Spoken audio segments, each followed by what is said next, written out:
In the last video, we set up a button library and created a button component.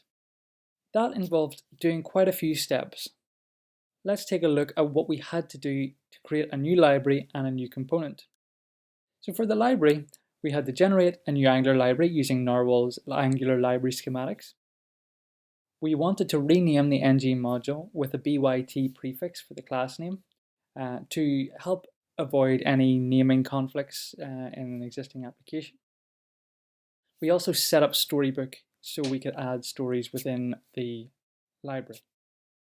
We also generated a component, and we did that in the component subdirectory so we could keep our components in a single location and equally allow us to add things like directives and services potentially to libraries as well and keep them organized. We also wanted to rename the class with the byt prefix, and that occurs in the component class and the ng module as well, again to avoid any naming conflicts. We also exported the component in the index.ts file so it's publicly available to anyone importing from our library. And as I explained before, this is useful for accessing it using things like viewchild. And we also want to generate the stories for that component so we can begin documenting our component. Now, this is quite a long list of steps for anybody to do if they are creating a new library and component in this project. Equally, some people, if they're contributing, may not know all of these conventions that we apply, and that can lead to things getting inconsistent in our library. So you either have to document it well or find another solution. And that other solution is NX Workspace generators. So you've used generators already, which are also known as schematics in the Angular world. But we've done that already to create the Angular library, for example, and for generating the Angular component. However, Workspace generators are a way we can create our own generators or schematics in our repository for people to run to automate a lot of this manual steps and keep everything consistent and make it just easier for people to contribute and add new things as well. So we're going to create a Workspace generator for a library which will handle these steps, and we're also going to create a Workspace generator for components which will handle these steps. So we could just have one that generates a library and a component. However, in future, libraries may have more than one component, so we want to be able to run them separately as well, just to give us that little bit more flexibility. So let's start, and we can do this by going to the NX console. We want to hit generate, and we search for Workspace generator. Okay, and I'm going to call this generate library. And if I run this, we will see it creates two files for us and in the tools subdirectory. So tools, generators, and we have generate library. Just while I have this window open, I'm also going to create one called generate component.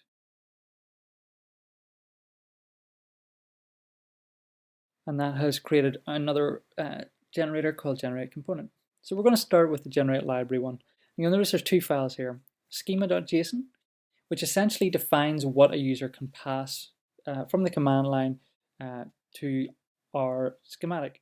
So for example, here we have a generator, and this accepts a name and a skip format option. So this schema here defines the options that are available to configure, and they would appear in this generate UI as well. So you can see here name. So this is fine. So the library name, by default, it will accept the first argument. So just for your reference, you can run it either by the tooling, or you can run it by doing npm run nx workspace generator, and then the name of the generator. So in this case, generate library, and then the name of the library would go here. Button free. And we can also do dry run. So you'll see whenever I'm using the generate UI, it'll give us a dry run to show what would happen. So if if I was to change this, because we already have one called button, if I was to do sample, oh, that to work. Because we're running this via npm, it requires an extra double dash to pass additional arguments. But you'll see here what would happen if we run this. So this is the default functionality, and you'll notice it hasn't actually changed anything on disk. So this will all change. Now, what we also want is to be able to ask the user to provide a name if they haven't done so. So for example, if I was to leave out sample, you'll see here I'm going to get a failure because I haven't provided a library name. However, we can be a little bit more helpful, and we can do what's called an X prompt, and we can ask them a question. So what should the library be called? And now, if I do that, it's going to ask me, if I don't have that parameter, what should the library be called? And I can do sample, and there we go, and it'll run. And the dry run flag was added, so no changes were made. Great. So that is all we need to do in this schema file. Then we move on to this index.ts file, which is really where our steps are executed. So this contains the things you want to do as part of this generator. So I'm going to clear out most of these things because this is not actually the way we want to do things. We will keep format files. Essentially, this is going to run prettier on any files that have changed to keep our library, our code all formatted consistently.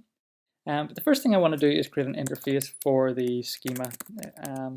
And really, this is just what is in our schema.json file. So at the minute they have it as any. I'm going to be a little bit more type safe and add this. So let's look at our steps, what we want to do. We want to first generate a new Angular library.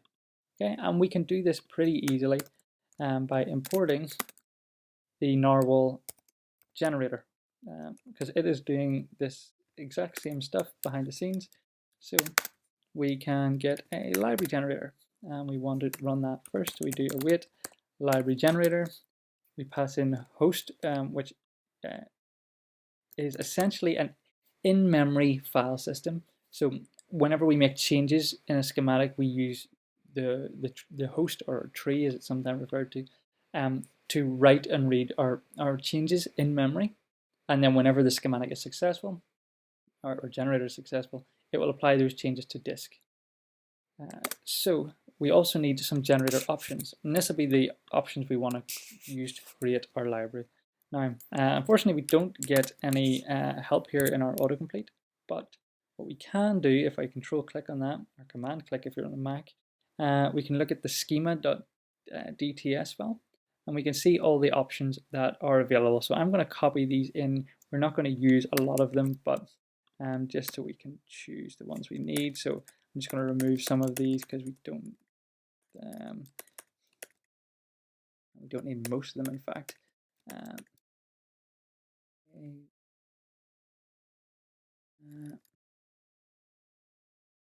Okay, great. I think that is all we need. So first of all, the name. Now, we want the name of the library to be whatever the user has passed in. So we can do schema.name. Publishable.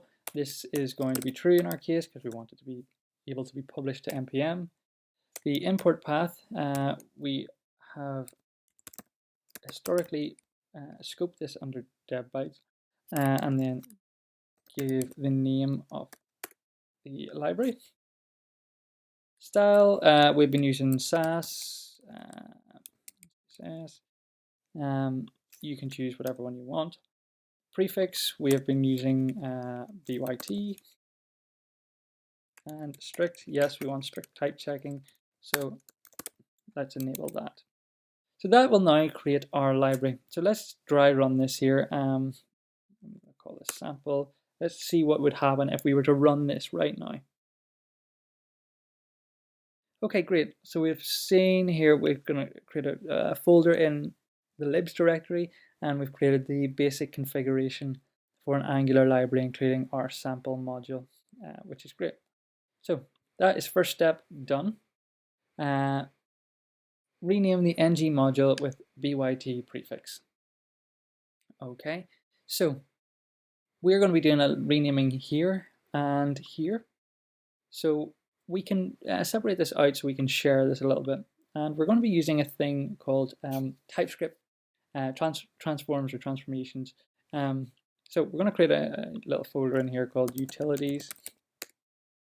And we're going to call this, we're going to create one called transform. And we're going to create a function, transform file. We want to take in the host, which is type 3. So we want to apply this in memory. We want to take in the path of the file we want to transform. And we want to take in any transformers. So I'll explain this shortly. Array. Great. And the type will be ts dot. We're going to be using source files. Okay, great. So first of all, we want to read the contents of the file that we want to change. So we're going to do contents equals host dot read path. Okay, and we need to convert it to string because by default it will be a buffer. Now technically this can be undefined, so you could be clever here and do add your correct error checking, throw new error, file does not exist, or something like that. Okay, so now that we have our contents read, we need to create what's called a TypeScript source file. So we can do ts.create source file. The file name, which we have, is going to be the path, the contents, and the language version. So we're just going to say the latest. And we want to set parent node, so don't worry too much about that there, but that's what that last flag is. So we'll call that source file. Great. So this is now what we can start to perform some transformations on. So we can do ts.transform. We want the source file, and actually this should be transformer. Great. Transformers. Okay. Call that output. And then what we want to do is we need to convert our source file back into text that we can write to disk. I know it sounds a wee bit complicated, but it's quite simple and you don't need to worry too much about it. So what we want to do is we create a printer equals ts.createPrinter, and we can provide some options if we want, but we don't need to. We're just going to use the default. And what we can do is we can do host dot write path, and the contents will be printer dot print file output dot transformed, and this is an array. This is going to be the first one. So that should be it. This is going to read it, transform it, and save it back to disk. So that's a little utility function. And we're going to then create our transformer now, and we'll create another file for this because again we want to share this between our generate library and generate component. So we're going to call this prefix identifier.ts. So create a function. I'm going to call it. We're going to export this first of all. Prefix identifier transformer. Okay, and we want to return a ts dot transformer factory ts dot source file context. Okay, and we're going to create our visitor. I'll cover this in a second. Visitor equals node turn ts dot visit node, and it will be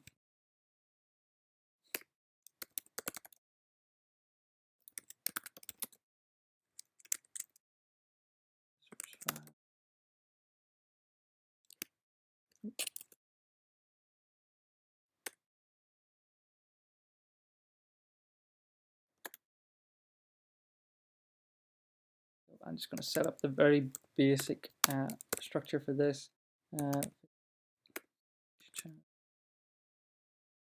Visitor. Okay, so what this is going to do is, well, actually, let me show you. If we go to button module, and we'll take our code from here, and we're going to paste it into this website called tsastviewer.com. So here we have our code, and remember we created a source file from our code. This is what it essentially transforms into, is a load of a data structure essentially that represents the file contents. This is called an AST, an abstract syntax tree, and you can see if I click in here, it'll highlight whatever this node is. So there's a string literal. You can see here, hidden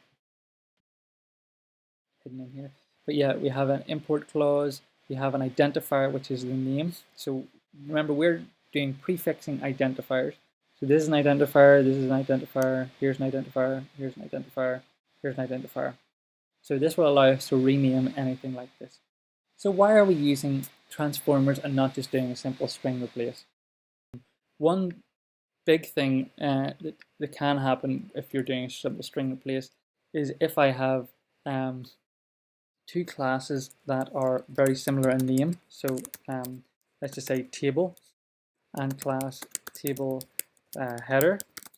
If I was to say rename table to something else, that would also rename this part of this class, which again we might not want.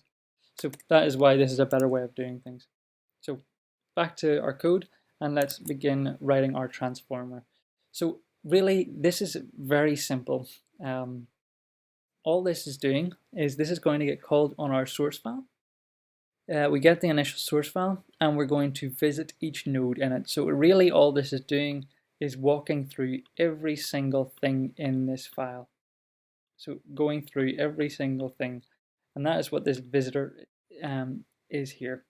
So this function is going to get called with every single node in that file. And then once it comes in here, we visit each child. Okay. However, this also is very powerful because it lets us transform things.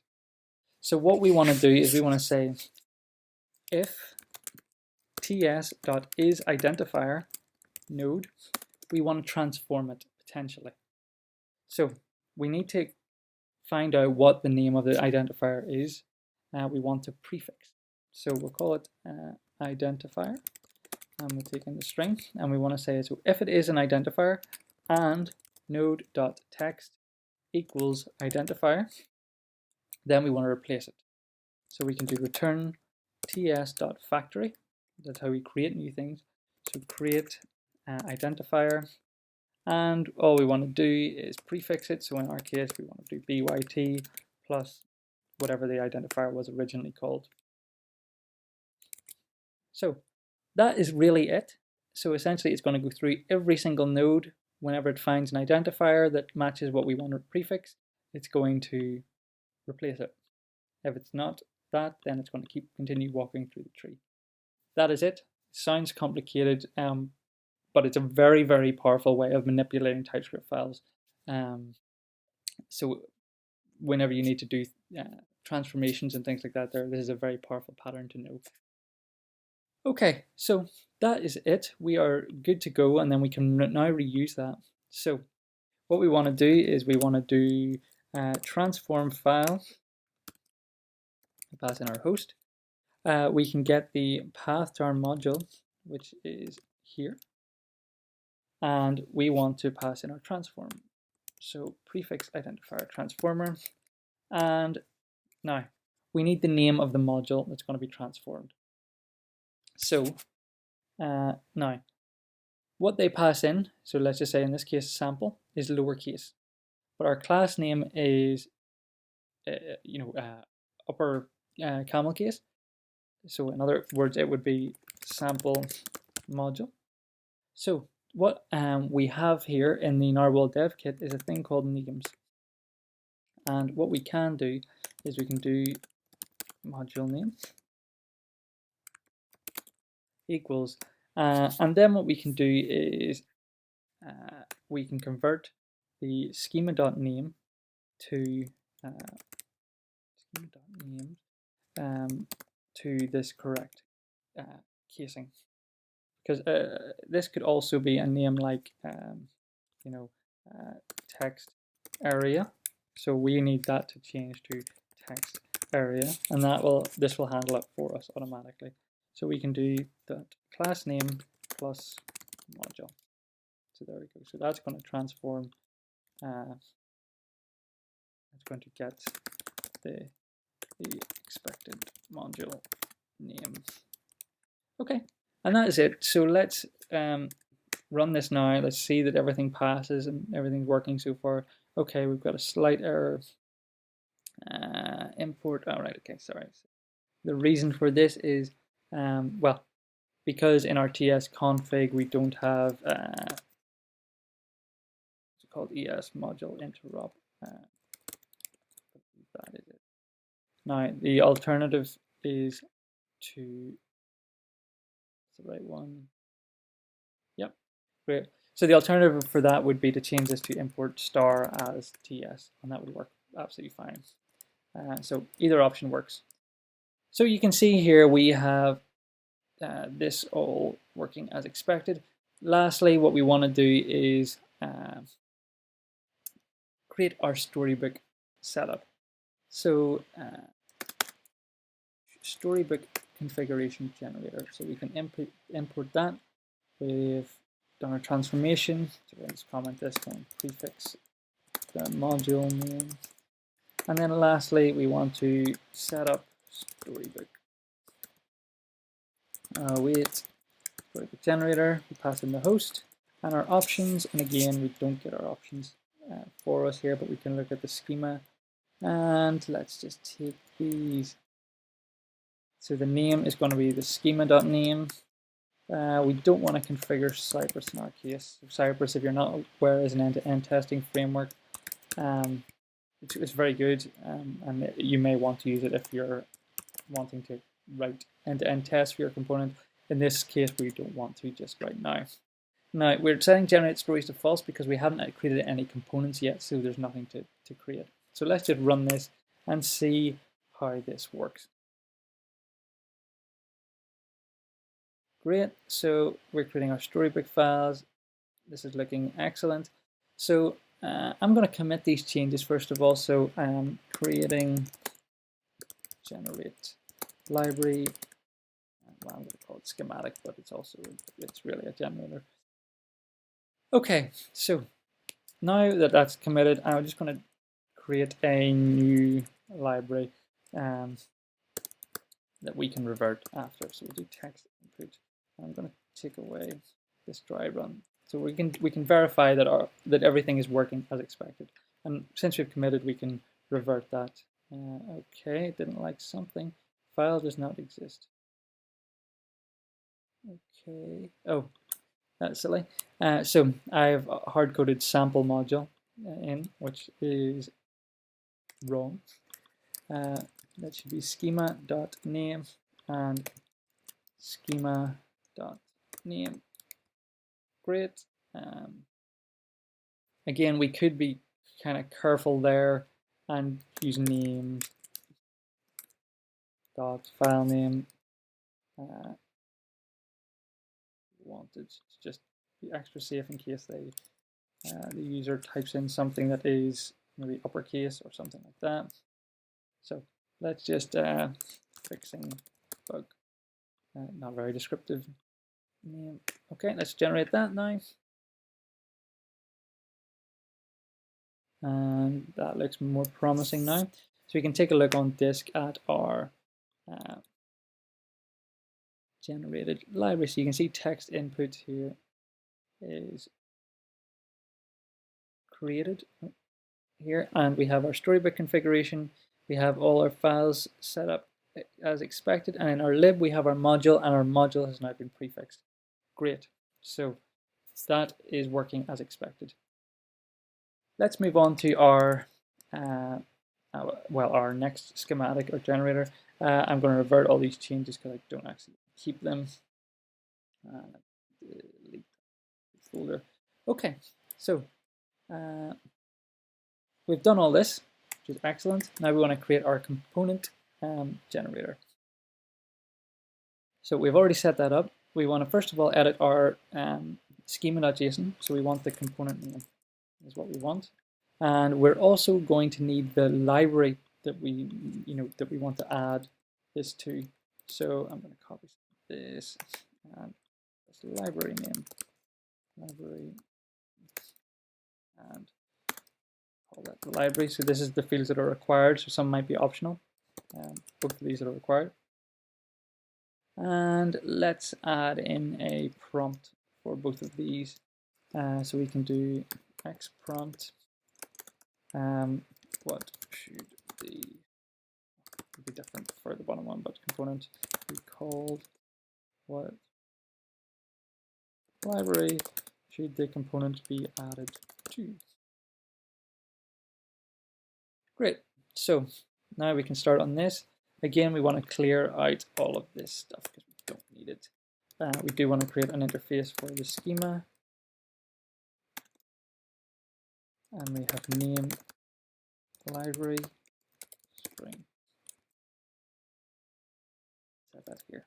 So now this is a little bit different this time because the component schematic is part of Angular. It's not something that's part of Narwhal. So it's written in a different format. It's not written quite like this. However, Narwhal does provide some interoperability for running Angular schematics, which is great. So we can use that. This library command. So we want to import this ng-cli adapter and this function called wrap Angular dev kit schematic. So first thing we want to do is generate a new component in the component subdirectory. So we do await wrap Angular dev kit schematic. Collection name is at schematics / Angular, I think it is. And then the thing we want to create is a component. Then after that, we pass in the host and our options. And now our options, well, I could go hunting for it, or I can just do this, schematics Angular component. So there you see schematics Angular component. We go to generate this. We want the name. We want project. I'm just going to drag this over here so we can see. So name. And again, we want to put this in a component subdirectory, so we can do components plus schema.name. Project is going to be schema.library. Maybe we should rename that to be project actually, just to be consistent, and we'll change that in. Project. Great. Our style, now again, this is probably going to be read from the workspace.json configuration, but we're just going to set it anyway. Change detection, we want to be as optimal as possible. So we do on push, and we want to export the component so people can use it. And let's see, anything else. Prefix, again, probably read from the workspace JSON, but we'll add it anyway. And yeah, that's it.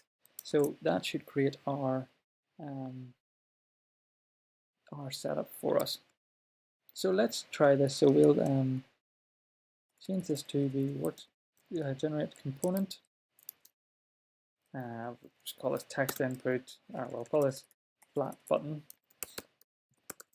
And we can set the project flag. Again, we'll probably need to do this. npm project equals button, and we'll do it dry run. That looks good. Okay, so you'll see it has now added this in the component subdirectory of the button project and created a flat component file, which is excellent. So the next step, we've done this one, is rename the component class with a byt prefix. Okay, now we've already got our transform file, so we pass in the host, and now let's see. We need to rename this in multiple files. So you'll see we have a spec file, which is our unit test file. We have our button component class, and we have the button module. So we would need to rename them in all three places. So we'll start off by renaming it in the, well, we'll do module first, I suppose. And I will not make the same mistake as last time. So I'm just going to call this name equals, we're going to get the names, and we're going to do schema.name dot file name. And again, we're going to do this for library just to make sure. Schema dot project. So this should be project. This will be file name.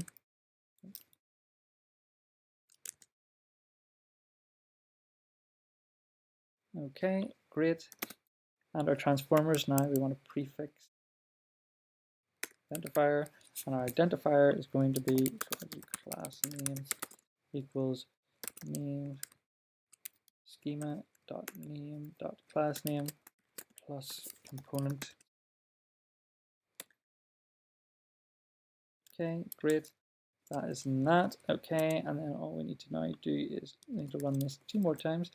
Project, and this will be file name slash file name dot component dot ts and component dot spec dot ts. So there we have that, and that's going to prefix that. Now export the component in index.ts. So let's get the path for the index. So from there. Now we could be clever and write a transformer for this. It's not really necessary because it's just inserting a single line of text. So we can just do this in line here. So rename the component class. Add and export to index.ts. So if you remember, our export will look something like this: export star from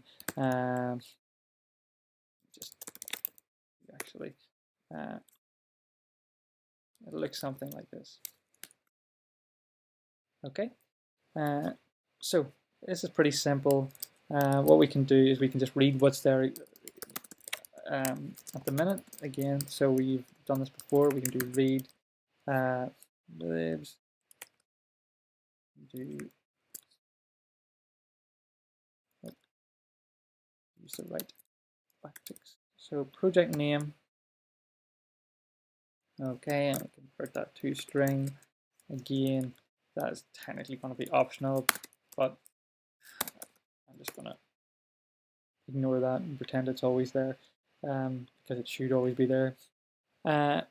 Okay, and then we can do host dot write. Again, we're just going to get that from there. And this is going to be the content. So just do index file plus new line plus and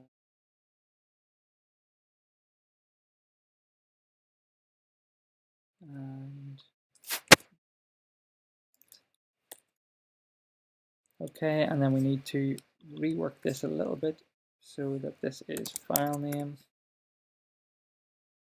and file name.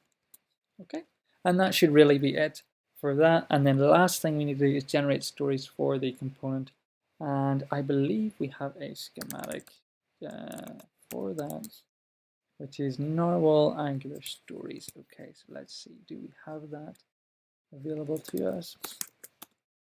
Import from narwhal angular source schematics stories.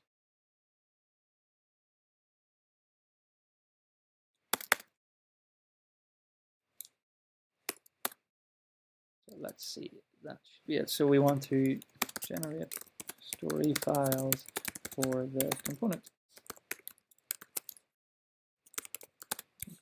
Created as a promise returned does.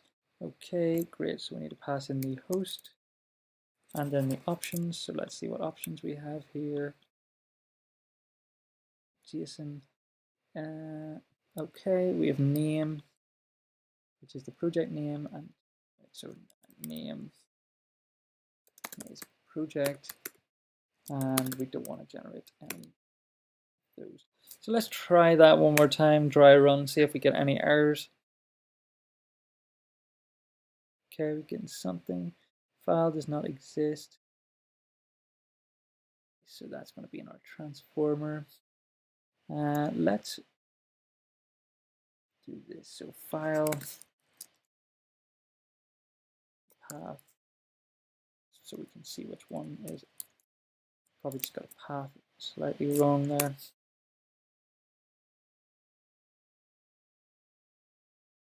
Okay, file lib source flat button module does not.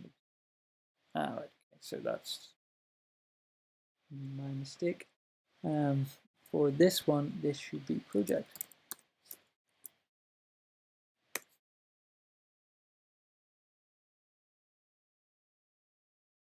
Okay, and source libs button, source lib, and so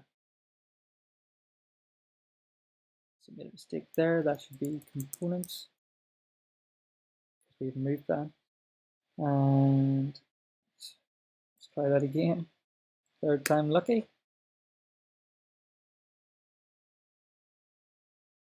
Great.